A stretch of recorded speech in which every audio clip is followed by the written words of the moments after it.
The first time Carter humiliated me in public, it wasn't even original. He just did it better than most. Before we dive deeper into this story, I have one small request. Please subscribe, drop a like, comment, and hit that hype button to boost this channel so more people can discover these incredible Reddit stories. I'm Ruby Thorne, 41 years old, and I run a consulting firm that helps small businesses navigate their digital transformations. My husband Carter Lawson is a senior executive at Meridian Financial, where he specializes in making other people's money disappear into investment portfolios that benefit him more than his clients. We live in Maple Heights, an upscale Minneapolis suburb where the lawns are manicured. The gossip is organic, and everyone pretends their marriage is as perfect as their Instagram feed. The night everything changed started like any other company party at the Marriott downtown. I wore my burgundy dress, the one Carter bought me for our anniversary last year. Silk, form-fitting, with a neckline that suggested sophistication without screaming desperation. Carter had specifically requested I wear it tonight. "You look stunning in that dress," he'd said while adjusting his tie in our bedroom mirror. "Really brings out your eyes." I should have known something was wrong. Carter hadn't complimented me genuinely in months. Our conversations had devolved into logistics. Who was picking up dry cleaning, whether we needed milk, reminders about his mother's birthday.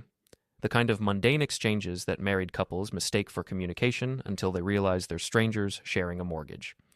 The Meridian Financial Annual Gala was held in the Marriott's Grand Ballroom, complete with crystal chandeliers and enough pretension to choke a trust fund baby. Carter worked the room like a politician, shaking hands and laughing at jokes that weren't funny. I followed dutifully, playing the supportive wife, making small talk with other spouses about vacation plans and home renovations. That's when I saw her. Stephanie Mills stood near the bar, wearing the exact same burgundy dress. Same designer, same cut, same everything. She was younger than me, maybe 34, with blonde hair styled in loose waves and diamond earrings that caught the light every time she moved her head. She worked in Meridian's accounting department, though I'd never paid much attention to her at previous company events. But Carter was paying attention now. I watched him excuse himself from a conversation with two board members and walk directly to Stephanie. His pupils dilated slightly, a tell I'd learned to recognize during our 15 years of marriage. His hand dropped to his side in that unconscious gesture he made when he was nervous or excited. For exactly 3 seconds, he acted as if I didn't exist. Then he turned back to me with that practiced smile he used for clients and said, loud enough for everyone nearby to hear, "Ruby, stop trying to control me. I don't answer to you." The words hit me like a physical blow. 20 colleagues turned to stare. Someone's wine glass clinked against a table. The pianist in the corner kept playing, but everything else seemed to pause for exactly 17 seconds. I counted them, standing there with my smile frozen in place while my husband publicly humiliated me for reasons I didn't yet understand, but I understood the diamond earrings. Those were my mother's earrings. The ones Carter claimed he'd lost during our move to the new apartment 2 months ago. The ones he'd apologized for misplacing with tears in his eyes, knowing how much they meant to me. My mother had worn them on her wedding day, and her mother before her. They were supposed to be mine. Now they were dangling from Stephanie Mills' ears while she stood in my dress at my husband's company party. I maintained my smile and nodded graciously. "Of course, darling. You're absolutely right." Then I walked to the ladies' room, locked myself in a stall, and threw up everything I'd eaten that day. When I emerged 10 minutes later, Carter was deep in conversation with his friend Brad Morrison, a slick crypto investor who'd been trying to convince Carter to invest in some blockchain startup. Brad had the kind of artificially white teeth and overly firm handshake that screamed, "Trust me with your money so I can buy a bigger boat." "Ruby," Brad called out when he saw me approaching. "Just the woman I wanted to see. Carter tells me you're finally ready to sign off on that investment opportunity we discussed." I looked at my husband, who had the decency to appear slightly uncomfortable. We'd argued about this for weeks. Brad wanted us to put up $200,000, my inheritance from my father, as seed money for his latest venture. Carter was convinced it was our ticket to early retirement. I was convinced it was our ticket to bankruptcy. "I haven't decided yet," I said carefully. Carter's jaw tightened. "We've talked about this, Ruby. Sometimes you have to take risks to get ahead. Sometimes you have to use your brain to avoid losing everything."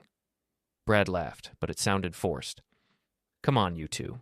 Don't let a little business disagreement ruin a perfectly good party." That's when I noticed Stephanie slip away from the crowd and head toward the service elevator.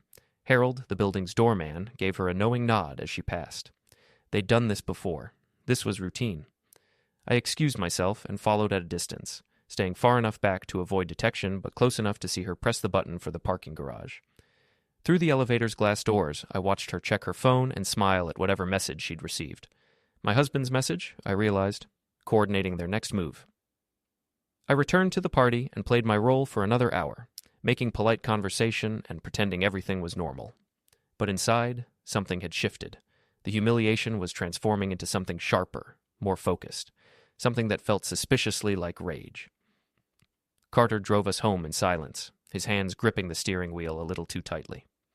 Our apartment building loomed ahead, a converted warehouse in the arts district that we'd bought with my inheritance money. My name was on the deed. Carter had insisted it didn't matter whose name was listed, since we were married and everything belonged to both of us anyway. Funny how that logic only seemed to work in one direction. "You embarrassed me tonight," he said as we pulled into the parking garage. "I embarrassed you?" "That thing with Brad, making me look like I can't make decisions in my own household?" I stared at him. "Your own household?" "You know what I mean." But I was beginning to understand exactly what he meant, and more importantly, I was beginning to understand what I was going to do about it. As we rode the elevator up to our floor, I caught my reflection in the polished steel doors, still wearing the burgundy dress, still looking like the perfect executive's wife. But something in my eyes had changed. Carter was about to learn that some women don't just get mad, they get methodical. The next morning, I did what any rational woman would do after discovering her husband was cheating on her with a woman wearing her late mother's jewelry. I signed up for a Pilates class, not just any Pilates class. The Tuesday afternoon session at Serenity Studio, right across the street from the Marriott Hotel. Perfect view of the lobby entrance from the floor-to-ceiling windows. Even more perfect excuse to be in the neighborhood every week at exactly the same time. I'd always been good at patterns. It's what made me successful in consulting. The ability to see systems, identify inefficiencies, and develop strategic solutions. Marriage, I was learning, operated on the same principles as any other failing business model. You gather data, analyze the problems, and implement changes. The difference was that this particular business relationship was about to undergo a hostile takeover. "You're taking Pilates?" Carter asked when I mentioned it over breakfast. He was scrolling through his phone, probably texting Stephanie, while eating the organic steel-cut oats I'd prepared for him every morning for the past 3 years. "Margaret Henderson recommended it.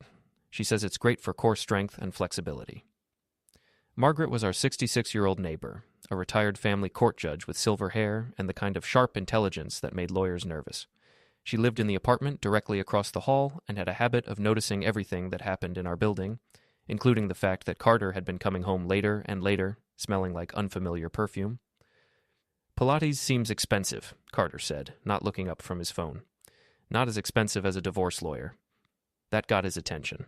His head snapped up, and for a moment, I saw something that might have been fear flicker across his face. "What's that supposed to mean?"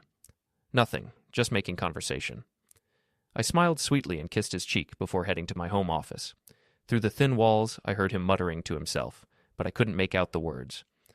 Probably calling Brad to complain about his unreasonable wife who wouldn't hand over her inheritance to fund their get-rich-quick scheme. My first Pilates class was on Tuesday at 2 o'clock. I arrived 15 minutes early and chose a mat near the windows, where I had an unobstructed view of the Marriott's main entrance. The instructor, a impossibly flexible woman named Ashley, guided us through a series of movements designed to strengthen our core muscles while improving our mental focus. I'd never been more focused in my life. At exactly 2:30, Carter's silver Tesla pulled up to the hotel's valet station. He emerged wearing his navy blue suit, the one he claimed was his lucky suit for important client meetings. He handed his keys to the valet and walked through the lobby doors with the confident stride of a man who believed he was untouchable. 17 minutes later, Stephanie's red BMW arrived. She was wearing a black dress and carrying a small overnight bag, which seemed excessive for a business meeting. She disappeared into the hotel, and I continued my leg lifts while calculating the timing. They stayed inside for exactly 90 minutes. I know because I timed it while holding a plank position that made my abdominal muscles scream. Carter emerged first, checking his watch and straightening his tie. Stephanie followed 5 minutes later, walking quickly to her car without looking back. "Great class," I told Ashley as I rolled up my mat. "Same time next week?" "Absolutely. You're a natural." I drove home and found Carter in the kitchen, making himself a sandwich. His hair was slightly mussed, and he'd changed into casual clothes. "How was your meeting?" I asked. "What meeting?" "You said you had a client meeting this afternoon." He paused, mayonnaise-covered knife suspended in midair. "Oh, right. It was fine. Boring stuff. How was your exercise class?" "Enlightening." That evening, while Carter was in the shower, I conducted my first official reconnaissance mission. I started with his gym bag, which he'd left on the bedroom floor. Inside, I found his lucky navy suit, a protein bar, and a pink silk scarf that definitely didn't belong to me. The scarf smelled like vanilla and jasmine, Stephanie's perfume, I realized. I'd noticed it at the party when she'd walked past our table. There was also a small piece of paper tucked into the suit jacket's breast pocket, a note written in feminine handwriting. "Thank you for the earrings. They're perfect. Can't wait for next Tuesday." I photographed everything with my phone, then carefully returned the items to their original positions. Carter emerged from the bathroom 20 minutes later, hair damp and skin flushed from the hot water. "You look beautiful tonight," he said, wrapping his arms around me from behind as I stood at the bedroom mirror. "Thank you. I was thinking we could go out this weekend. Maybe that new restaurant downtown you mentioned." I leaned back against his chest, playing the role of the trusting wife. "That sounds wonderful." But what I was really thinking was, "You lying, cheating bastard. You're taking me to dinner with money from my inheritance while you're screwing your accountant girlfriend and giving her my mother's jewelry." What I said was, "Should I wear the burgundy dress?" His reflection in the mirror went very still. "If you want to." It seemed to make quite an impression at the party. "Ruby, yes?" "Nothing, never mind." He kissed the top of my head and went to bed early, claiming he was tired from his long day of important meetings. I waited until his breathing became deep and regular, then slipped out of bed and went to my home office. I had work to do. My brother Marcus lived 20 minutes away in a suburb that was slightly less upscale than ours, but significantly more honest. He worked as a logistics coordinator for a moving company and had access to storage units, trucks, and a network of people who specialized in making things disappear quickly and efficiently. I called him at 11:30 that night. "Ruby, everything okay?" "I need a favor. A big one." "What kind of favor?" "The kind where you don't ask questions and I pay you very well for your time." Marcus had always been protective of me, even when we were kids. He'd never liked Carter, though he'd been too polite to say so directly. But I'd caught the way his jaw tightened whenever Carter made one of his casual comments about women being too emotional to handle financial decisions. "When do you need this favor?" "Soon. I'll call you with details." "Ruby?" "Yeah?" Whatever he did, he deserves what's coming. I smiled in the darkness of my office. "How do you know it's about Carter?" "Because you only get that tone in your voice when someone's really pissed you off, and the only person who's been pissing you off lately is your husband." After hanging up with Marcus, I opened my laptop and began researching Minnesota divorce law. I also created a new email account under a fake name and started documenting everything I'd discovered: photos, timestamps, locations, evidence. I was building a case like Margaret had taught me during one of our hallway conversations. No gaps, no assumptions, just facts that would hold up under scrutiny. The next morning, Carter left for work at his usual time. I waited 30 minutes, then drove to our bank and requested copies of all our credit card statements for the past 6 months. The helpful teller, a middle-aged woman named Patricia, printed everything out without question. "Doing your taxes early?" she asked. "Something like that." Back home, I spread the statements across my dining room table and began highlighting charges: hotels, restaurants, jewelry stores, lingerie boutiques. A pattern emerged that was so obvious I couldn't believe I'd missed it before. Every Tuesday for the past 3 months, Carter had charged lunch at expensive restaurants, followed by charges at the Marriott. The jewelry store purchase was dated exactly 1 week after he'd claimed to lose my mother's earrings. He'd bought them for Stephanie with our joint credit card. My mother's replacement earrings, purchased with my money, given to his mistress as a token of his affection. The audacity was almost impressive. I photographed every relevant statement, uploaded them to my secret email account, and returned the originals to their proper file folder. Then I sat at my kitchen table and ate a sandwich while planning my husband's destruction. It was Tuesday. In 2 hours, I had Pilates class, and Carter had another client meeting that would last exactly 90 minutes. But this time, I wouldn't just be watching from across the street. This time, I was going to get close enough to gather the kind of evidence that would end his cheating, lying, manipulative existence once and for all. I finished my sandwich, grabbed my yoga mat, and headed for the door. Time for Carter to learn that some games have consequences he never saw coming. The second Marriott party was 3 weeks later, and Carter made the same request: wear the burgundy dress. This time, I knew exactly why. He wanted to parade both of us in front of his colleagues like some twisted fashion show. His wife and his mistress dressed identically, while he played the role of the man sophisticated enough to juggle both relationships without consequence. It was a power play, pure and simple.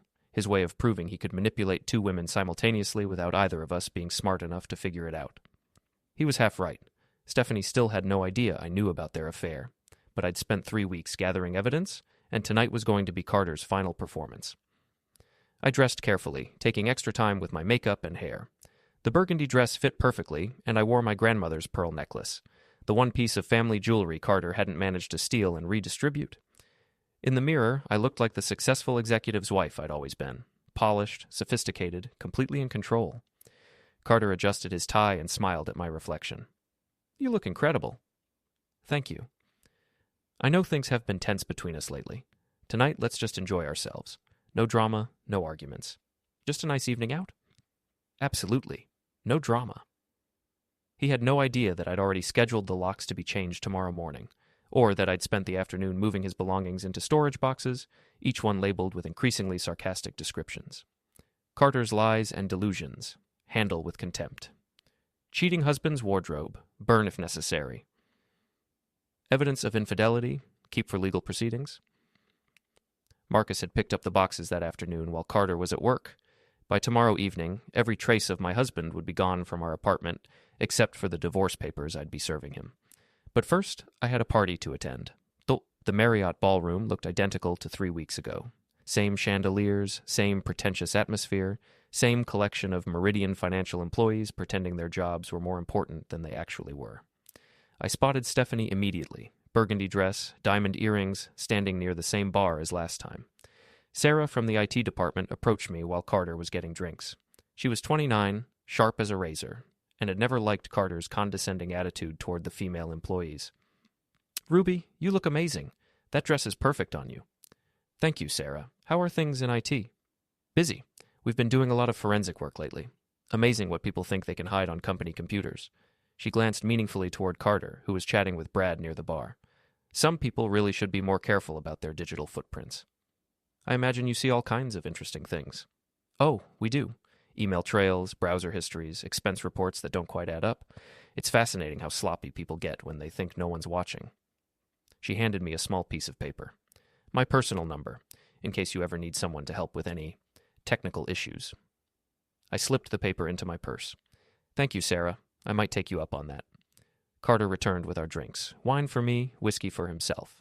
His hand was shaking slightly, and he kept glancing toward Stephanie's location near the bar. "Everything all right?" I asked. "Fine. Just tired. Long day." I'm sure it was. We made small talk with other couples, the same mundane conversations about vacation plans and home renovations, but I could feel the tension building as Carter became increasingly agitated. He checked his phone repeatedly, his pupils dilating every time he looked in Stephanie's direction. At exactly 9:15, he made his move. Carter excused himself from our conversation with the Hendersons and walked directly to Stephanie. I watched him lean close to her ear, whispering something that made her smile. His hand dropped to his side in that familiar gesture, and for 3 seconds he forgot I existed. Then he turned back to me with that practiced smile and delivered his line, "Ruby, stop trying to control me. I don't answer to you." But this time, I was ready. The same 20 colleagues turned to stare. The same awkward silence fell over our section of the room. The pianist kept playing while everyone waited to see how the humiliated wife would respond. I counted 17 seconds, just like last time. Then I smiled serenely and said, loud enough for everyone to hear, "You're absolutely right, Carter. You don't answer to me, and I don't answer to you, which is why I'm filing for divorce tomorrow morning." The silence that followed was complete. Even the pianist stopped playing. Carter's face went white. "Ruby, don't be dramatic. We can discuss this at home." "There's nothing to discuss, and you won't be coming home tonight, or any other night." I turned to address the crowd that had gathered around us. "Ladies and gentlemen, I apologize for the disruption. My husband has been having an affair with Stephanie Mills from accounting for the past 3 months. He's been using our joint credit card to pay for their hotel rooms and buying her jewelry with my inheritance money, including the diamond earrings she's wearing right now, which belonged to my deceased mother." Stephanie's hand flew to her ears. Several people gasped. Carter looked like he was going to be sick. "The locks on our apartment have been changed, and Carter's belongings are already in storage. Divorce papers will be filed tomorrow. I hope you all have a wonderful evening." I set my wine glass on a nearby table, walked calmly to the coat check, and retrieved my jacket.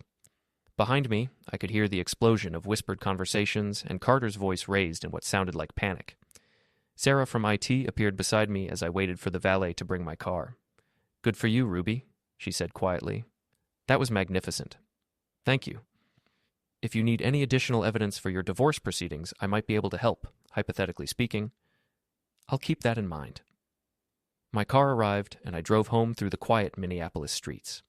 The apartment building looked the same as always, but everything had changed. Margaret was waiting in the hallway when I stepped off the elevator. "I heard you might need some moral support tonight," she said. "How did you hear that?" "Sarah from IT called me. She thought you might want some company." We went into my apartment, which looked strangely empty without Carter's clutter. I poured 2 glasses of wine, and we sat on my balcony overlooking the street. "How do you feel?" Margaret asked. "Terrified, relieved, angry, proud." "That sounds about right." We sat in comfortable silence for a while, watching the traffic below. At 11:30, Carter's Tesla pulled up to the building entrance. Through the floor-to-ceiling windows, I could see him talking animatedly on his phone as he walked toward the lobby. "This should be interesting," Margaret said. Carter's voice echoed through the building's intercom system 5 minutes later. "Ruby, open the door. We need to talk." I pressed the button. "The locks have been changed, Carter. Your belongings are in storage unit 47 on Lyndale Avenue. The key is with the manager." "You can't do this. This is my home, too." "Actually, my name is on the deed. You can check with your lawyer if you have questions about property rights." "Ruby, please. Let me come up so we can discuss this like adults." "We're done discussing things, Carter. We're done with everything." I released the intercom button and returned to the balcony. Carter stood on the sidewalk below, looking up at our windows. His phone was pressed to his ear, probably calling Brad or his brother Danny, looking for somewhere to spend the night. Margaret raised her wine glass. To new beginnings. To changing the locks. We clinked glasses and watched Carter drive away into the Minneapolis night.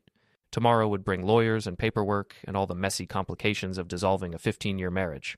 But tonight, for the first time in months, I felt like I could breathe. My phone buzzed with a text message from Sarah. "Check your email. Thought you might find this interesting." I opened my laptop and found a message with several attachments. Bank records showing Carter had been siphoning money from client accounts to fund his lifestyle.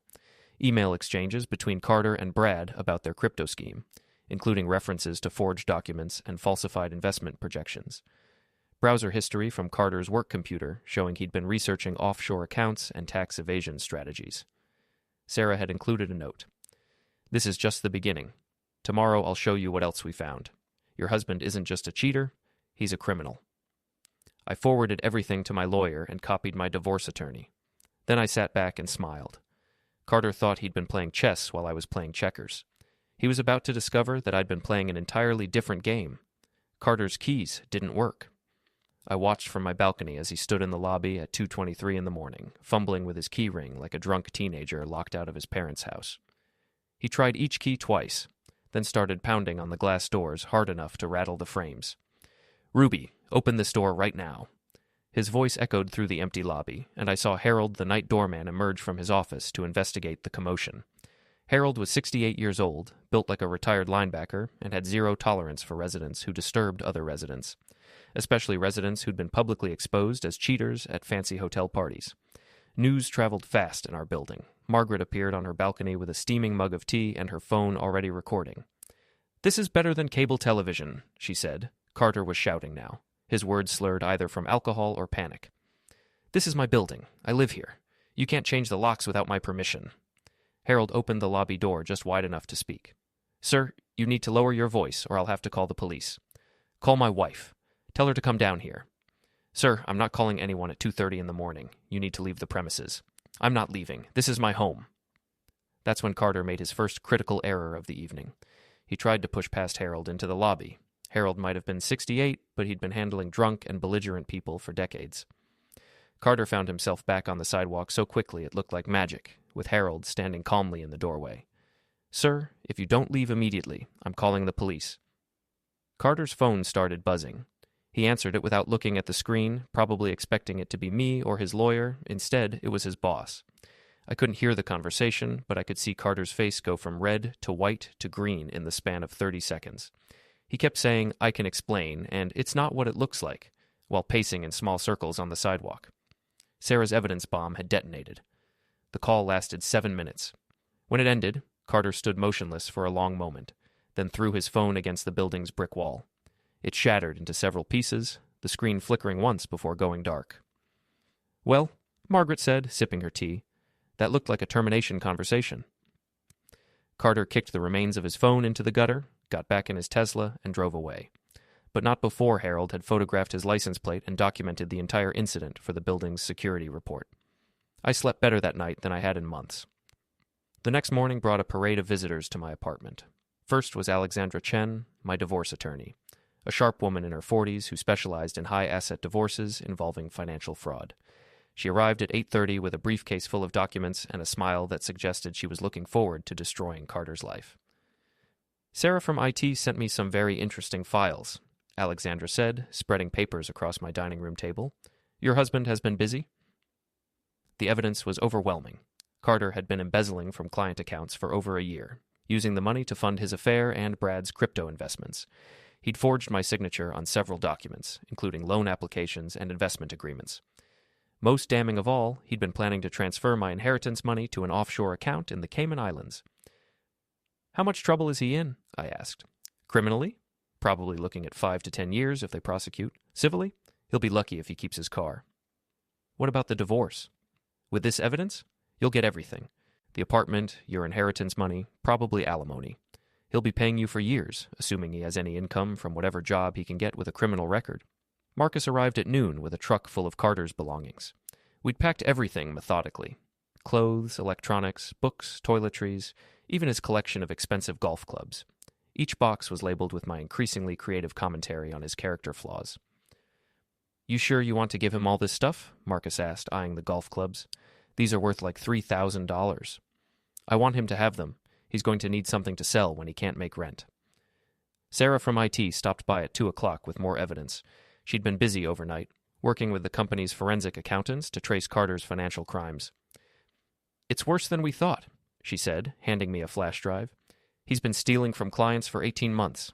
The total is close to $400,000. Jesus. The FBI is getting involved. They'll probably arrest him tomorrow. Where is he now?" "Last I heard, he was staying with his brother Danny in that basement apartment in Bloomington, the one with the mold problem and the broken air conditioning." I almost felt sorry for him. Almost. The mediation session was scheduled for Thursday morning at Alexandra's office. Carter arrived looking like he hadn't slept in days, wearing a wrinkled shirt and accompanied by a public defender who looked fresh out of law school. "Mrs. Lawson," the public defender began, "my client is prepared to offer a very reasonable settlement." "No," Alexandra interrupted. "We're not negotiating. Mr. Lawson will sign the divorce agreement as written, or we'll see him in court, along with the FBI agents who are investigating his embezzlement charges." Carter tried to speak, but his lawyer shushed him. They huddled in whispered conversation for 10 minutes before the public defender returned to the table. "My client agrees to your terms." "Excellent. He can sign here, here, and here." Carter's hand shook as he signed away his rights to our apartment, my inheritance, and any claim to assets acquired during our marriage. He also agreed to pay me alimony for the next 10 years, assuming he ever had income to garnish. "There's one more thing," I said as he prepared to leave. "I want my mother's earrings back." "I don't have them." "Then you'd better get them from Stephanie, because if those earrings aren't returned to me by Friday, I'm filing a separate theft charge." He nodded miserably and shuffled out of the office with his inadequate lawyer. That evening, I hosted a small celebration in my apartment. Margaret brought champagne, Sarah brought Chinese takeout, and Marcus brought stories about Carter's pathetic new living situation. "Danny says he cries himself to sleep every night," Marcus reported. "Keeps talking about how you ruined his life." "I didn't ruin his life," I corrected. "I just stopped enabling his destruction of mine." My phone rang at 9:30. It was Stephanie. "Ruby? This is Stephanie Mills. I have something that belongs to you." "I'll be right down." She was waiting in the lobby, holding a small jewelry box. Her eyes were red from crying, and she looked like she'd aged 5 years in the past week. "I didn't know they were your mother's," she said, handing me the box. "Carter told me he bought them for me." "Carter told you a lot of things that weren't true." "I know that now. I lost my job yesterday, and my boyfriend found out about the affair. I'm moving back to Wisconsin to live with my parents." I opened the box and confirmed that my mother's earrings were inside, undamaged. "I'm sorry," Stephanie said. "For all of it." You weren't the one who was married to me. Carter was." She nodded and walked away, her heels clicking against the marble floor. I never saw her again. New Year's Eve arrived 3 weeks later. The building's residents were hosting a rooftop party to celebrate, and Margaret convinced me to attend. I wore a black dress, no more burgundy for me, and my mother's earrings, which had been cleaned and polished to their original brilliance. The party was in full swing when Carter appeared. He looked terrible, unshaven, wearing a cheap suit that didn't fit properly, with the desperate expression of a man who had nothing left to lose. He'd somehow convinced Harold to let him into the building, probably with some sob story about retrieving forgotten belongings. "Ruby," he said, approaching me near the rooftop's edge, "we need to talk." "No, we don't. Please, just 5 minutes. I can explain everything." "You can explain it to the FBI when they arrest you, which should be any day now." He grabbed my arm, his grip tight enough to bruise. "You destroyed my life. I lost my job, my reputation, my future, all because you couldn't handle a little competition." Margaret appeared beside us, along with several other residents. "Is there a problem here?" "No problem," I said, pulling free from Carter's grip. Carter was just leaving. "I'm not going anywhere until we settle this. It's already settled. You cheated, you stole, you lied, and now you're facing the consequences. That's how life works." Carter's face twisted with rage. "You think you're so smart, that you think you won. But you'll never find anyone else who'll put up with your controlling, manipulative—" "Security," Margaret called out. Harold appeared with 2 other security guards. They surrounded Carter while the party guests watched in fascination. "Sir, you need to leave immediately," Harold said. "This isn't over," Carter snarled at me. "Yes, it is." The security guards escorted him to the elevator while the party guests applauded.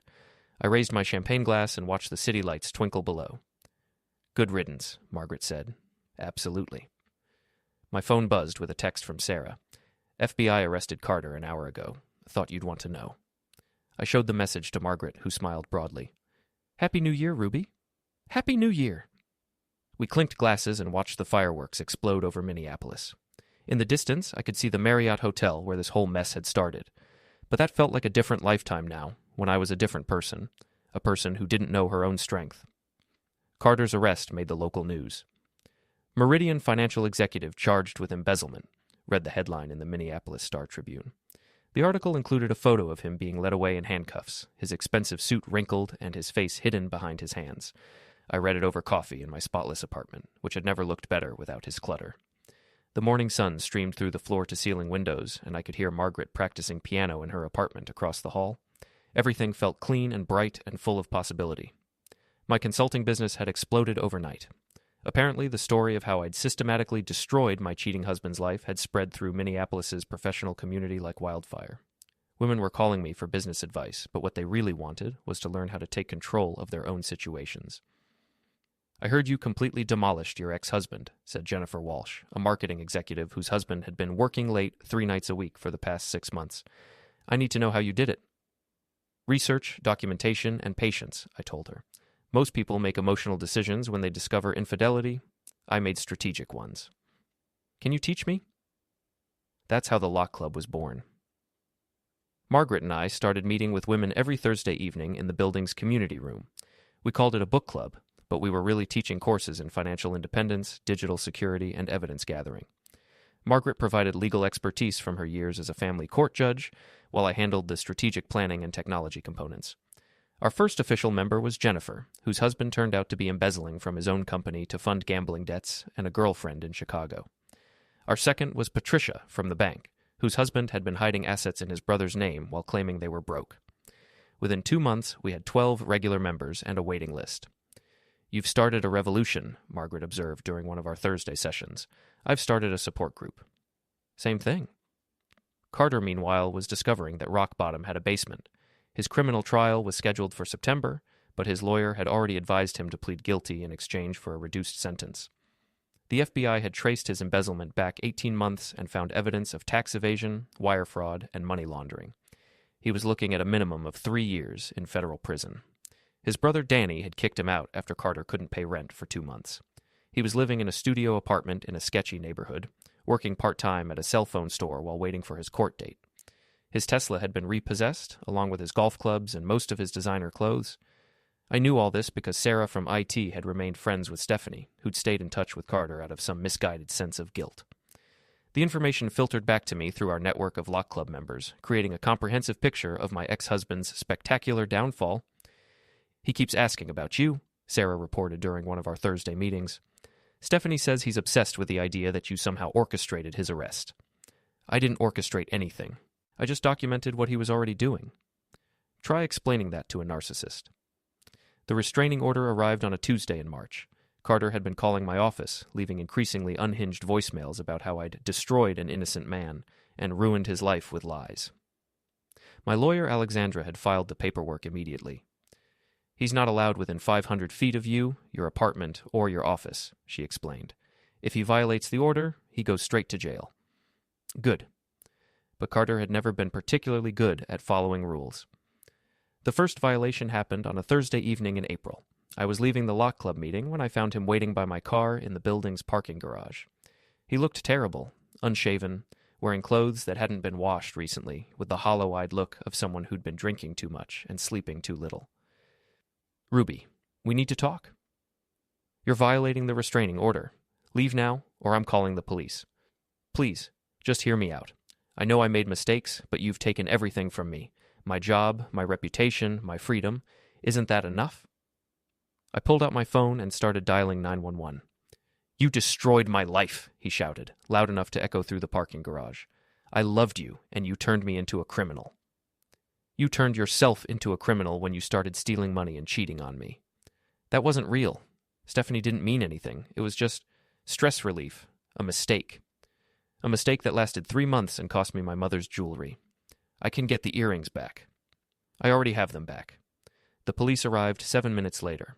Carter spent the night in jail and received a formal warning that any future violations would result in additional criminal charges. He was also ordered to attend anger management classes and submit to random drug testing. "He's spiraling," Margaret observed the next morning. "Men like Carter don't handle consequences well. They're used to other people cleaning up their messes." "What do you think he'll do next?" "Something stupid." She was right.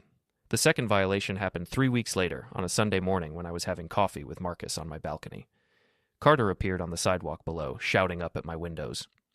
"Ruby, I know you can hear me. Come down here and face me like an adult." Pedestrians were stopping to stare, and several residents had come out onto their balconies to watch the show. Carter was drunk, stumbling slightly as he paced back and forth on the sidewalk. "You think you're so perfect," he yelled. "You think you're better than me. But you're just a bitter, controlling person who couldn't keep her husband happy." Margaret appeared on her balcony with her phone already recording. "This is going straight to your lawyer," she called down to me. "Ruby, I'm talking to you. Get down here." Harold emerged from the building lobby, probably having called the police already. Carter saw him coming and started backing toward the street.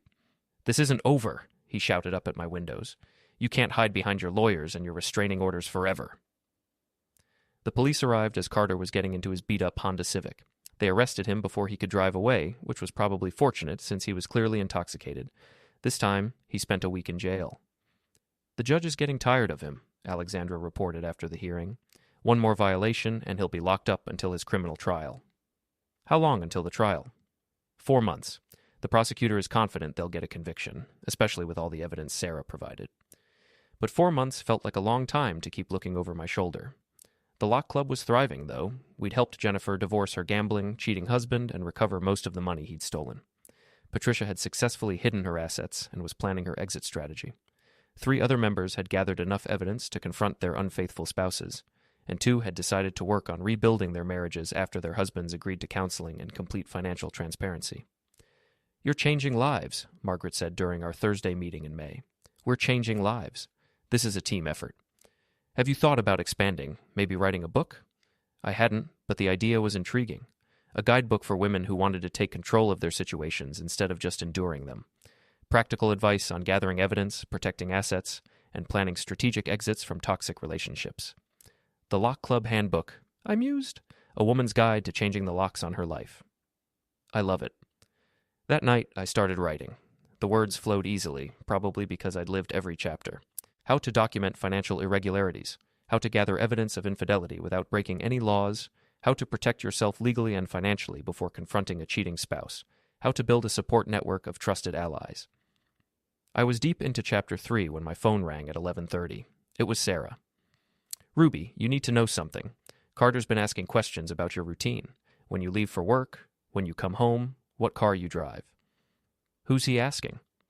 Stephanie. She's worried he's planning something stupid. More stupid than violating a restraining order twice? Yeah. She thinks he might try to confront you somewhere outside the building where there's no security. I thanked Sarah and immediately called Alexandra, who promised to file for an emergency extension of the restraining order.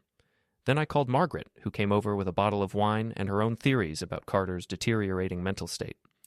He's lost everything that defined his identity, she said. His job, his money, his status, his wife. Men like Carter don't just accept that and move on. They look for someone to blame. And he's decided to blame me? Of course he has, because admitting that he destroyed his own life would require taking responsibility for his actions. We sat on my balcony, watching the quiet street below. It was a beautiful May evening, warm and clear, with the kind of gentle breeze that made Minneapolis summers worth enduring the winters. But I couldn't shake the feeling that Carter was out there somewhere, planning his next move, and that this time he might not limit himself to shouting from sidewalks. Carter's final violation of the restraining order wasn't a drunken sidewalk tantrum or a pathetic attempt at reconciliation. It was a calculated break-in attempt that proved he'd learned absolutely nothing from the past 6 months of consequences. It happened on a Thursday night in June, right after our lock club meeting had ended. Margaret and I were cleaning up the community room when Harold called my apartment. Mrs. Lawson, we've got a situation. 2 men are trying to get into the building through the service entrance. One of them looks like your ex-husband. I wasn't surprised. Carter had been escalating his behavior for weeks, and Sarah had warned me that he'd been asking detailed questions about the building's security systems. Apparently, he'd recruited Brad Morrison to help with whatever desperate scheme he'd concocted. Are the police on their way? Already called them, but I thought you should know. Margaret and I took the elevator up to my floor, where we could see the building's service entrance from the hallway windows. Sure enough, Carter and Brad were hunched over the electronic lock, with Brad holding what looked like some kind of hacking device. Amateurs, Margaret snorted. They have no idea what they're doing. She was right. Our building had been upgraded with a state-of-the-art security system 6 months ago, complete with motion sensors, cameras, and locks that sent alerts to both the management company and the police when tampered with. Carter and Brad might as well have been setting off fireworks while wearing neon signs. What do you think they're planning? I asked. Probably going to demand you sign some document giving him access to your assets. Or maybe they think they can intimidate you into dropping the charges against him? My phone buzzed with a text from Sarah. Carter told Stephanie he was going to get back what's rightfully his tonight. Be careful. I forwarded the message to Alexandra and called the police to report the break-in attempt. Then Margaret and I settled in to watch Carter and Brad make fools of themselves. It took them 23 minutes to get through the service door, mostly because Brad's hacking device was apparently designed for much simpler locks. By the time they'd succeeded, building security had been alerted, the police were en route, and every resident on the first 3 floors had received automated notifications about the security breach. They're in, Margaret observed, watching Carter and Brad creep through the service corridor like a pair of incompetent cat burglars. This is almost sad. Almost. The service corridor led to a freight elevator that required a special key card to operate. Carter and Brad spent another 15 minutes trying to hack that system before giving up and heading for the stairwell. Unfortunately for them, the stairwell doors were also electronically locked and monitored. Every door they tried to open sent another alert to building security. By the time they reached the 3rd floor, Harold had mobilized the building's entire security team. 3 guards were positioned at strategic points throughout the building, all of them in radio contact and armed with tasers. This is like watching a really boring heist movie, Margaret said. Carter and Brad finally made it to my floor, where they discovered that my apartment door had not just one lock, but 3 separate electronic systems that required different keycards, codes, and biometric scans. "Ruby!" Carter shouted, pounding on my door. "Open up. We need to talk." I pressed the intercom button. "Carter, you're violating a restraining order and breaking into a private building. The police are already here." "I don't care about the police. You've ruined my life, and now I'm going to ruin yours." "How exactly are you planning to do that? You're broke, unemployed, and about to be arrested."